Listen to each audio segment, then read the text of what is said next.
tema. Vamos a ver en Marcos capítulo 4 y le puse a este tema cómo responde tu corazón. ¿Y qué tiene que ver el corazón con la parábola del sembrador? Vamos a ver que tiene todo que ver. Entonces, ¿cómo responde tu corazón? Una vez más, dice aquí, les voy a leer el capítulo 4 nada más del verso 9. Dice ahí en la parábola del sembrador, esta es la versión NTV, dice, una vez más Jesús comenzó a enseñar a la orilla del lago. Qué hermoso ha de haber sido escuchar esas enseñanzas, ¿no? Imagínense que estamos aquí a la orilla de un lago. Bueno, yo tendría que ser Jesús, pero imagínense a Jesús, ¿verdad? Enseñándoles y sacando toda esa sabiduría. Pronto se reunió una gran multitud alrededor de él, así que entró en una barca. Luego se sentó en la barca, mientras que toda la gente permanecía en la orilla. Les enseñaba por medio de historias que contaba en forma de parábola, como la siguiente. Escuchen, un agricultor salió a sembrar. A medida que esparcía la semilla por el campo, algunas cayeron sobre el camino y los pájaros vinieron y se las comieron. Otras cayeron en tierra poco profunda, con una roca debajo de ellas. Las semillas germinaron con rapidez porque la tierra era poco profunda. Pero pronto las plantas se marchitaron bajo el calor del sol y como no tenían raíces profundas, murieron. Otras semillas cayeron entre espinos, los cuales crecieron y ahogaron los brotes, así que esos brotes no produjeron grano. Pero otras semillas cayeron en tierra fértil y germinaron y crecieron y produjeron una cosecha que fue 30, 60 y hasta 100 veces más numerosa de lo que se había sembrado. Luego les dijo, el que tenga oídos para oír, que escuche y entienda. ¿Cuántos tienen oídos? Eso. Entonces, vamos a ver. Los demás no tienen. No sé. Muy bien. Vamos a ver un poquito el contexto de este Evangelio de Marcos. El Evangelio de Marcos es el más breve de los 4 evangelios. Mateo, Marcos, Lucas y Juan. Bueno, Marcos es el más breve. Marcos, ¿quién era Marcos? No era uno de los 12. Marcos no era uno de los 12, pero sí era un colaborador de ellos. Él trabajó mucho con Pedro, incluso también trabajó con Pablo. Se le conoce también como Juan Marcos. Su propósito principal era presentar a Jesús como el Hijo de Dios y un siervo sufriente, destacando sus obras más que sus palabras. Ojo, destacando lo que él hacía más que sus palabras. Entonces, es un relato dinámico y directo, ideal para una audiencia romana que valoraba la acción inmediata y la autoridad. Ojo, ¿quién era la audiencia entonces? Los romanos. Y aquí te voy a dejar un cuadrito que está muy padre y que te lo vas a aprender. Evangelio, a quienes iban dirigidos y el propósito por el cual fue escrito. Entonces ya leímos Mateo. Mateo fue escrito o iba dirigido hacia los judíos. Mateo era un recaudador de impuestos judío que trabajaba para los romanos. Pero el lenguaje y la escritura era dirigida hacia los judíos. ¿Qué es lo que quiere exaltar Mateo? Que Jesús es el Mesías, el rey de los judíos. Imagínense, un judío tratando de convencer a otros judíos, porque Jesús llama a Mateo y Mateo recibió mucho bullying en su tiempo, porque nadie quería a los recaudadores de impuestos y mucho menos un recaudador de impuestos que era judío sirviéndole a los romanos. Entonces, cuando lo ven allí con ellos, imagínense cómo le fue al pobre de Mateo, ¿verdad? Bueno, que no era nada pobre, pero bueno. Después Marcos, que es el que estamos empezando a leer. Marcos le da principalmente un enfoque hacia los romanos. Entonces, Mateo a los judíos y Marcos a los romanos. Y el propósito y tema que pone aquí es que Jesús, el siervo del Señor, y él destaca sus obras, lo que él hace. Por eso que pone a Jesús como siervo. Vamos a ver después de Marcos Lucas. Y Lucas escribe a los griegos. Lucas era griego y le escribe a los griegos. Y su propósito es Jesús, el Hijo del Hombre, el humano perfecto.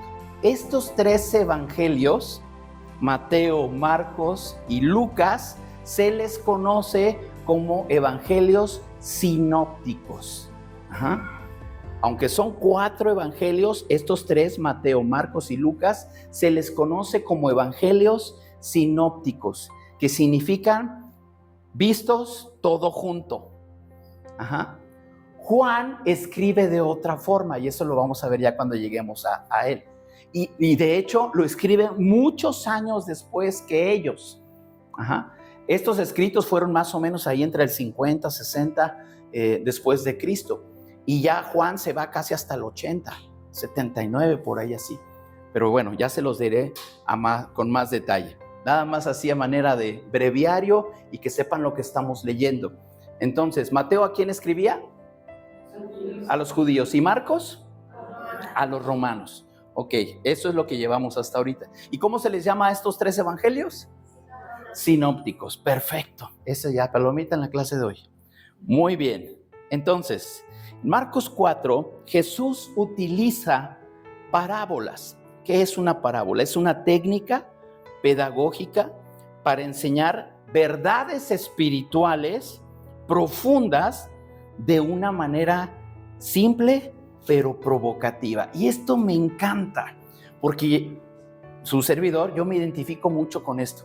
Me gusta enseñar de una manera práctica, que tú salgas entendiendo algo, porque si nos ponemos a hablar muy teológicamente y todo, y se oye bonito y tú dices, ¿cuánto conoce? Pero no entendiste nada y no lo puedes aplicar, no sirve de mucho, ¿verdad? Entonces, aquí una parábola tenía esa intención, algo que era profundo espiritualmente o de un contenido teológico importante, él te lo explicaba de una manera sencilla. Porque hablar de un sembrador en un lugar donde podía haber agricultores, pues es algo muy útil. Así como cuando les habló a los pescadores y les enseña a pescar a los pescadores, ¿verdad? Directamente, es una enseñanza práctica, tal vez sencilla, pero profunda. Entonces, la parábola del sembrador es fundamental porque explica cómo responde el corazón humano al mensaje del evangelio, y de ahí el título, cómo responde nuestro corazón. Entonces, la parábola del sembrador ahorita la vamos a desmenuzar y explica precisamente cómo responde el corazón humano ante el mensaje del evangelio. Muy bien, entonces vamos a empezar. Jesús describe a un sembrador que lanza semillas en diferentes tipos de suelo, representando las diversas condiciones del corazón humano. Entonces, aquí ya va el mensaje de entrada. Los diversos tipos de suelo representan los diversos corazones. Entonces, el primerito que vamos a ver allí, en el pasaje que les acabo de leer, nos da una explicación más adelante. Yo les leí la parábola y en el mismo pasaje adelante, a partir del verso 15, Jesús mismo la explica. Ahí mismo viene la explicación, pero vamos a ahondar en esto. Entonces, la primera, la semilla que cayó junto al camino. La semilla que cayó junto al camino representa corazones endurecidos, donde el mensaje es arrebatado por Satanás antes de que tenga raíz. Algunos elementos importantes. Quiere decir, recuerda, está asemejando, la palabra de Dios es esa semilla. La tierra es el corazón. Entonces, hoy ustedes están escuchando y va a caer una semilla en su corazón. Pero dice que aquí que el corazón, o más bien el tipo de suelo, ese que está junto al camino y que recibe una semilla, porque la semilla es la misma. La semilla no es la defectuosa, la semilla es la misma, tiene la misma calidad. Pero esta que cae junto al camino, dice, representa corazones endurecidos. ¿Qué puede endurecer un corazón? ¿Qué pudiera ser? A ver, deme algunos ejemplos. No se me ocurre nada. Rencor, resentimiento. ¿Qué más? Odio. Uy. ¿Qué más? Envidia. Ajá. Entonces, todo esto no llega así tal de golpe y no, son procesos. Ajá. Y el corazón se va endureciendo, se va endureciendo, se va endureciendo. Entonces, llega a ser un tipo de tierra como la que está junto al camino. Corazones endurecidos, donde el mensaje es arrebatado. Un corazón duro o una tierra, normalmente la tierra que está junto a un camino o la del mismo camino, de tanto que pasa uno, ¿cómo está? Dura. Tú echas una semilla y rebota, ¿no? Entonces, cuando estamos con el corazón duro, la palabra de Dios, que es poderosa, no entra. Ahora, ¿qué tiene que pasar? Que se trabaje esa tierra. Ajá. Para que entonces no esté dura. Sí, porque ya sé que algunos van a pensar ahorita, pues no, que la palabra es como una espada que penetra. Sí lo es. Pero aquí estamos hablando de la condición del corazón. Uh-huh. La condición del corazón. Entonces dice que esa palabra, como la semilla está ahí encimita, no echa raíz. No echa raíz. Entonces, pues dice que aquí que viene y Satanás la arrebata. Lo poquito que puedes entender, viene el enemigo, siembra un pensamiento de odio, de rencor, de envidia, de todo lo que dijeron, y eso simboliza eso, cuando el enemigo viene y arrebata esa palabra. Ya te la quito, no echó raíz, no echó raíz. Entonces ese es el terreno o la tierra junto al camino. La siguiente habla que es un terreno pedregoso, o sea, entre piedras. El verso 16 y 17 lo explica y lo menciona primero en el verso 5 y 6. ¿Qué simboliza este terreno pedregoso? Personas que reciben el mensaje con alegría, pero sin raíces profundas. Se apartan ante la dificultad o la persecución. Volvemos entonces. Terreno pedregoso. Ajá. Personas que reciben el mensaje con alegría. Esto me hace pensar que, vaya, las emociones no son malas. Uh-huh. Estar alegre, y más cuando estamos todos juntos, es muy bueno, y por favor, exprésalo. Pon una sonrisa así que se vea toda tu dentadura. Sonríe.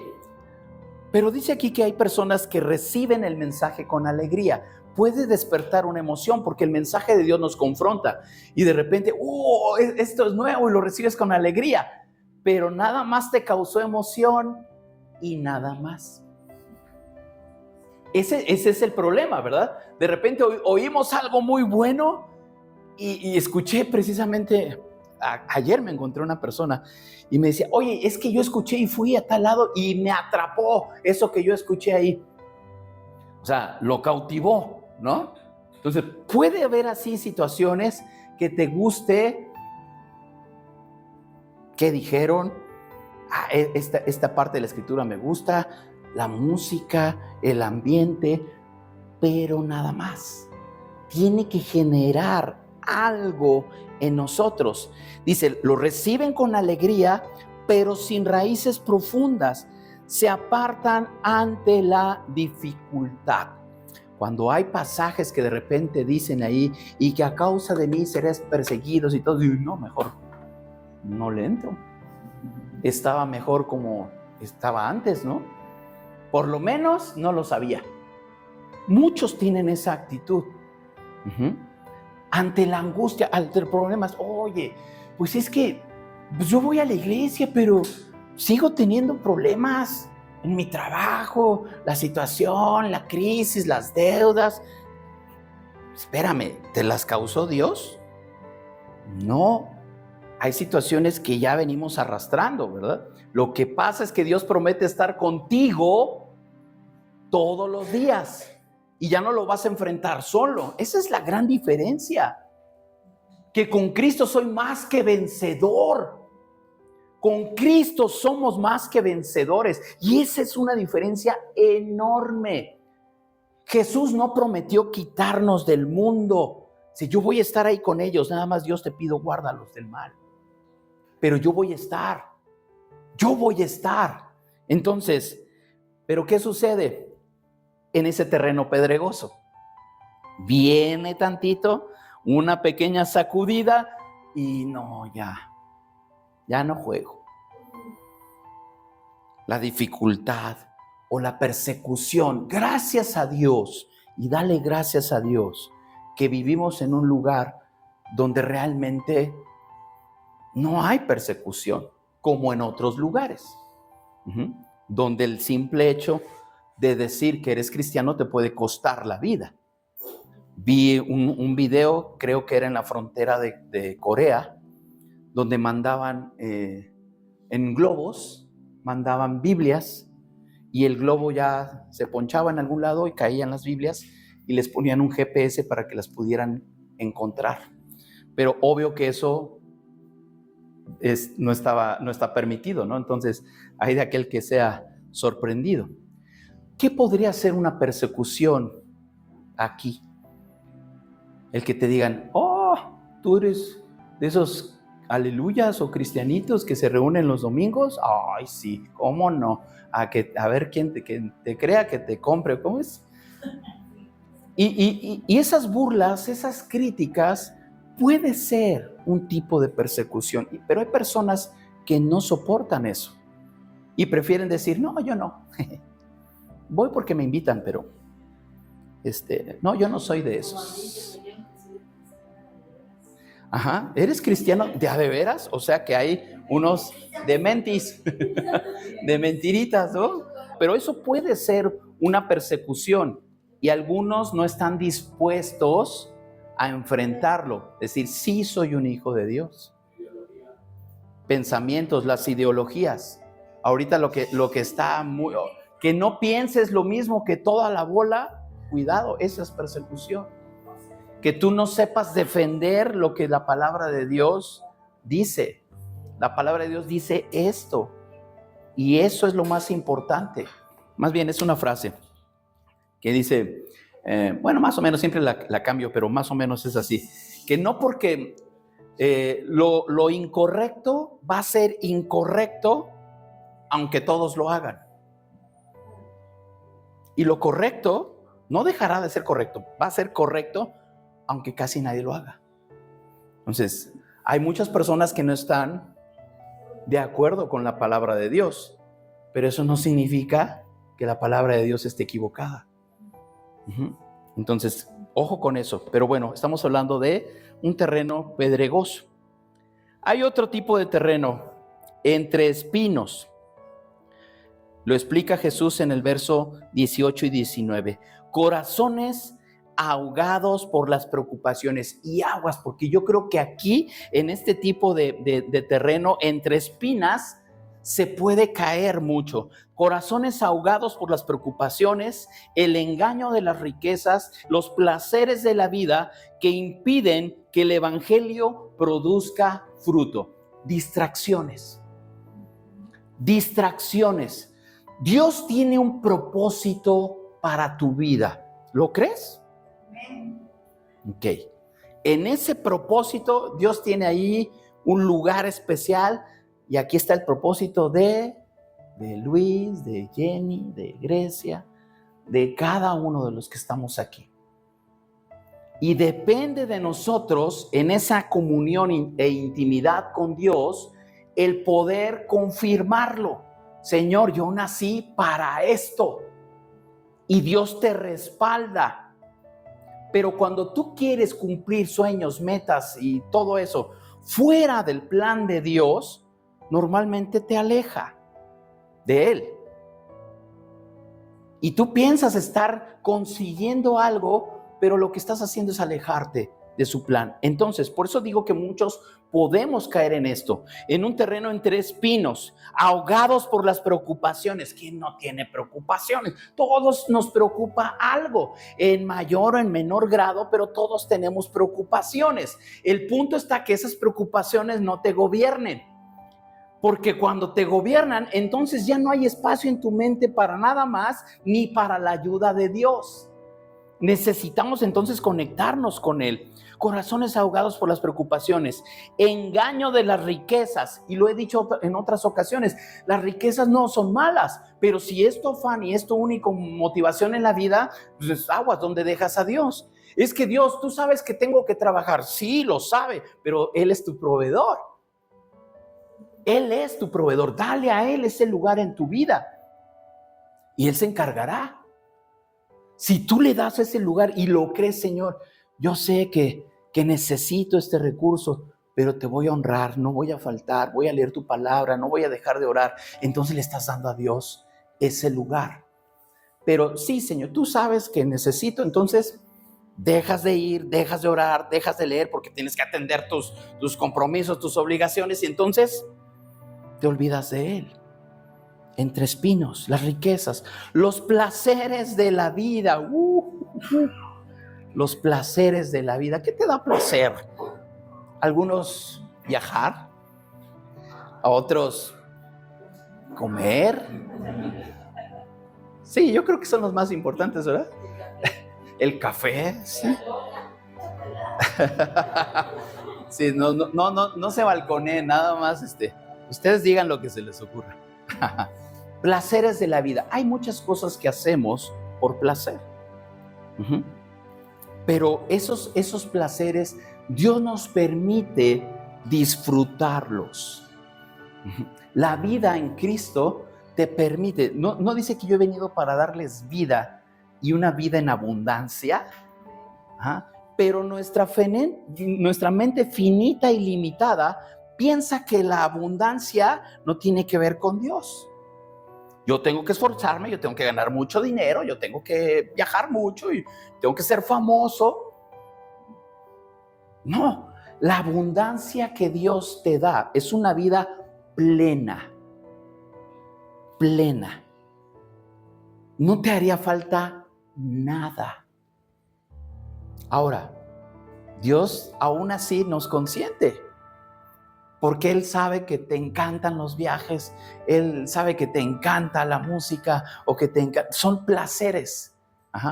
Pero cuando lo tienes a Él en primer lugar, entonces lo disfrutas plenamente. Les decía la semana pasada, sí fue la semana pasada, de las personas famosas, que muchos testimonios dicen, es que yo lo tenía todo, riqueza, autos, todo, pero llegan al hotel después del concierto y se sienten miserables, vacíos. ¿De qué te sirven todas las cosas materiales si no tienes a Dios? Entonces tenemos que tener mucho cuidado, porque el terreno entre espinos puede provocar eso, que el evangelio entonces sí llega a tu vida, pero no das fruto. Y eso es algo muy importante. Por ahí alguien dijo, es que no pareces cristiano, ¿no? No necesitamos parecer. Nuestros frutos son los que van a respaldar. Oye, es que yo veo cómo respondes, es que yo veo lo que haces. Les platiqué de una ocasión una compañera, ¿no? Cuando me dijo, es que yo soy cristiana, yo me quedé. Pues era lo último que me hubiera imaginado que era cristiana, porque sus acciones decían otra cosa. Entonces tiene que haber congruencia entre lo que digo creer y lo que hago. Tiene que haber congruencia. Entonces tenemos que dar fruto. Y dice ahí la palabra en Mateo, no, es en Juan, y mucho fruto. No nada más con dar un frutito. No, dice, mucho, mucho fruto. Que lo que tú hagas vaya a bendecir a las personas que te rodean. Ese es mucho fruto.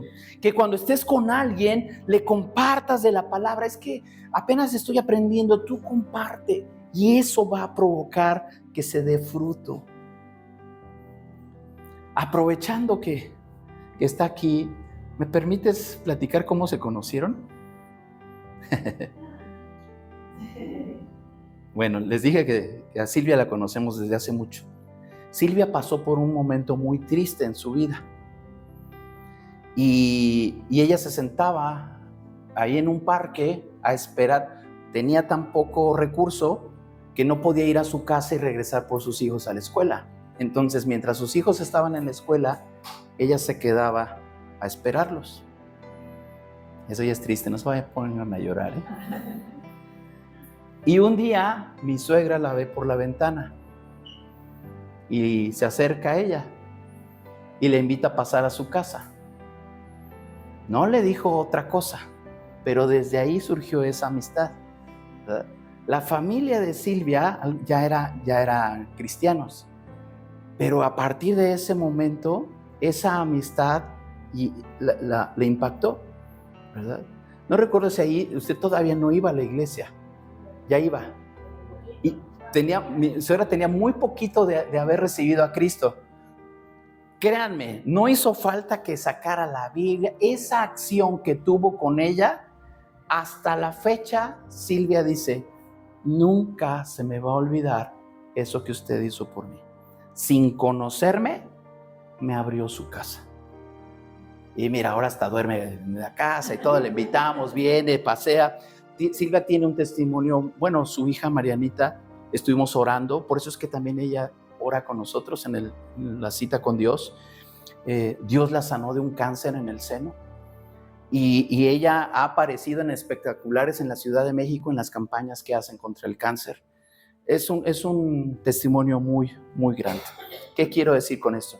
No te limites a decir qué puedes hacer por las demás personas. Un simple gesto de amabilidad puede cambiar una vida. Entonces tenemos que dar fruto. Tenemos que dar fruto. Muy bien. Y el otro tipo de terreno es una buena tierra. En el verso 20 Jesús lo explica y dice que esto representa a quienes escuchan, aceptan y permiten que la palabra transforme su vida, produciendo fruto en abundancia. Entonces, la buena tierra, aquellos que escuchan y permiten. Esto es muy importante, porque no nada más es escuchar. No nada más escuchar. La palabra de Dios es preciosa, pero a veces nada más escuchamos. Tienes que permitir que esa palabra transforme tu vida, produciendo fruto en abundancia. ¿Qué tanto permites que esa palabra que tú escuchas te transforme? A veces pensamos que bueno, hay distintos tipos de, sí, ya vi que el corazón, ¿cuál corazón me tocó ser? No es así. ¿Qué tipo de tierra soy? ¿No? No es así. Es qué tipo de tierra decides ser. Tú decides ser una buena tierra, o tú decides estar nada más por encimita entre las piedras. Tú lo decides.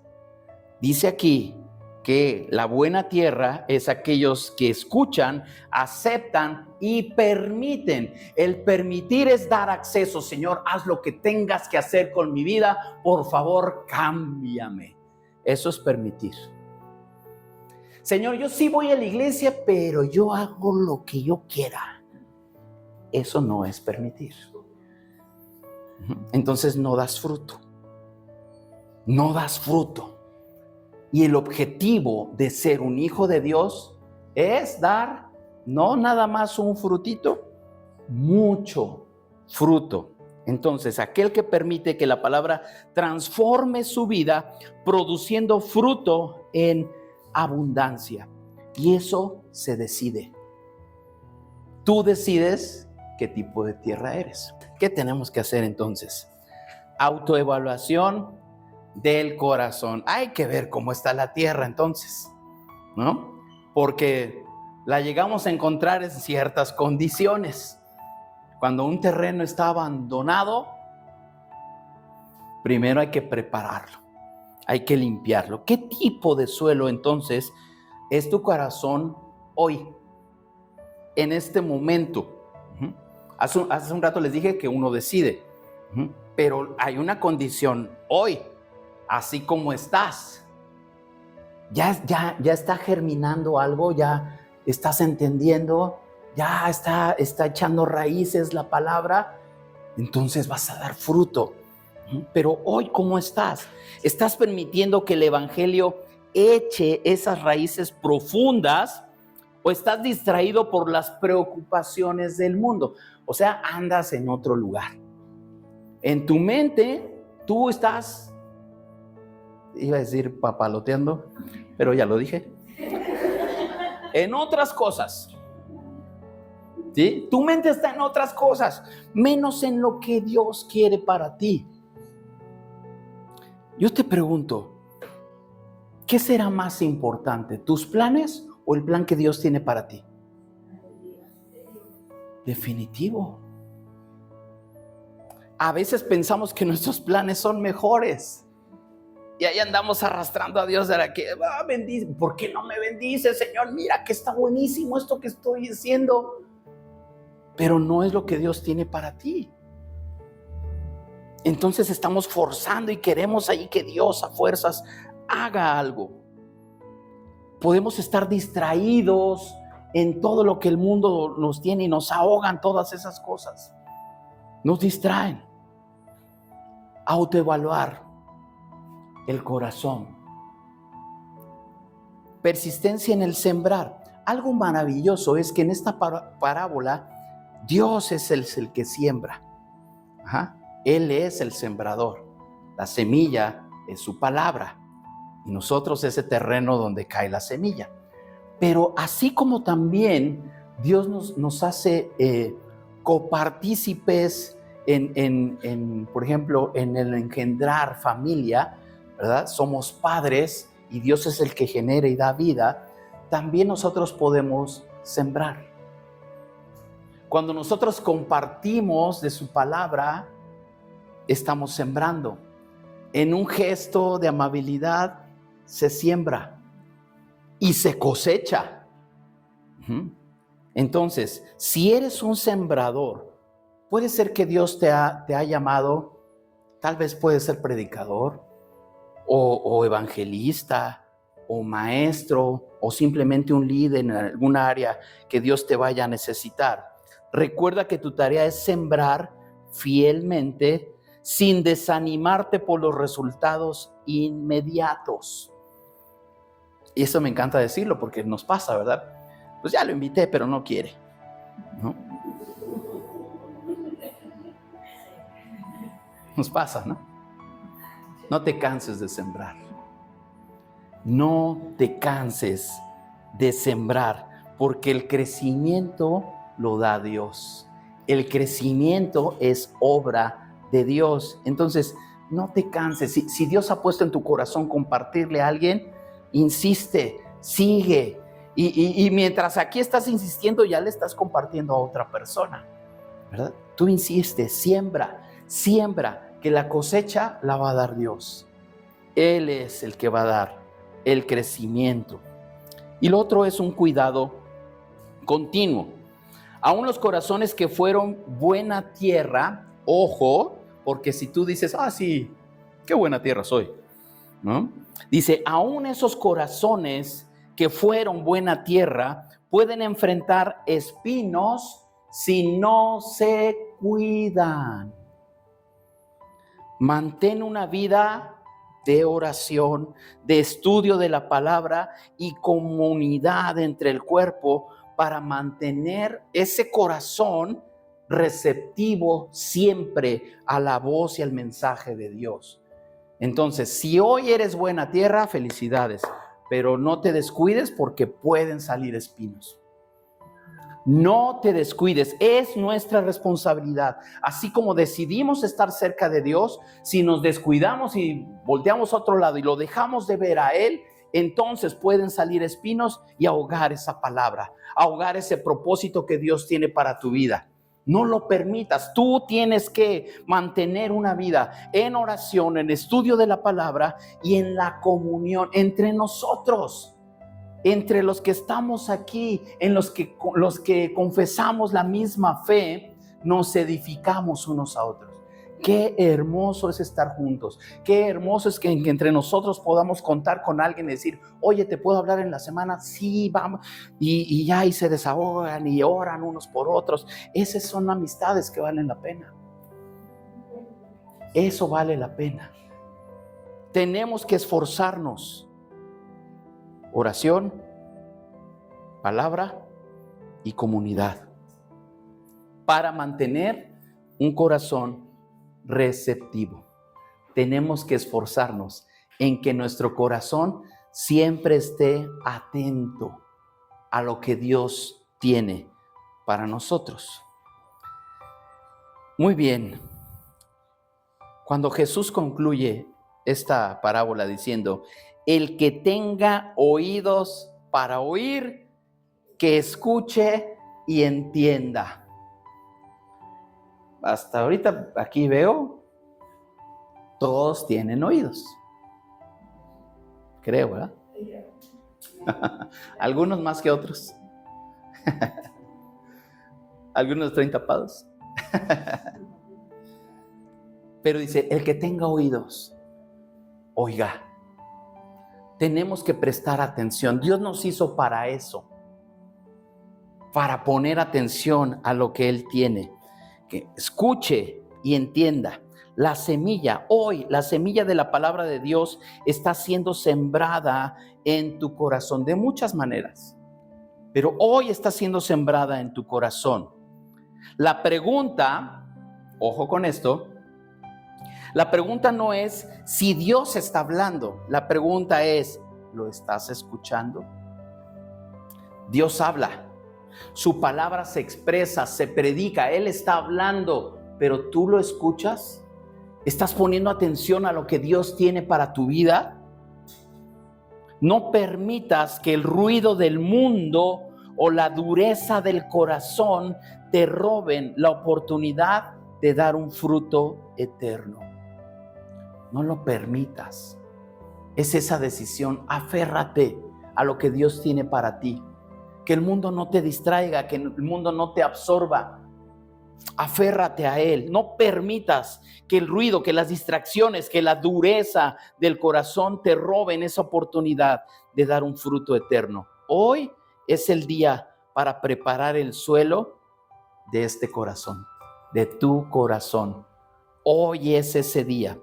Porque Dios quiere hacer una cosecha abundante en tu vida. Una cosecha, ¿cómo? Abundante en tu vida. Entonces, hay muchas cosas que Dios quiere hacer en tu vida. Hoy debes de tomar esa decisión. Tomar esa decisión de decirle, Señor, yo quiero dar fruto. Yo quiero dar fruto. Tal vez he visto que han salido por ahí en mi corazón algunas que otras espinas, las piedras a lo mejor en el riñón, pero esas donde la tierra sea fértil. Debemos ser tierra fértil. ¿Qué quiere decir? Que Dios va a depositar en ti semilla para dar fruto. Entonces, si has notado que a lo mejor, pues, la semilla que has escuchado, el tiempo que llevas de conocer a Dios, tal vez mucha semilla se quede junto al camino. o entre piedras, o entre espinos. Pero de ti depende que seas una tierra fértil, una buena tierra donde la semilla se multiplique y dé 30, 60 o 100 veces más de lo que había sido antes. Para eso hemos sido llamados, para dar fruto. ¿Cómo reacciona? ¿Cómo responde entonces tu corazón?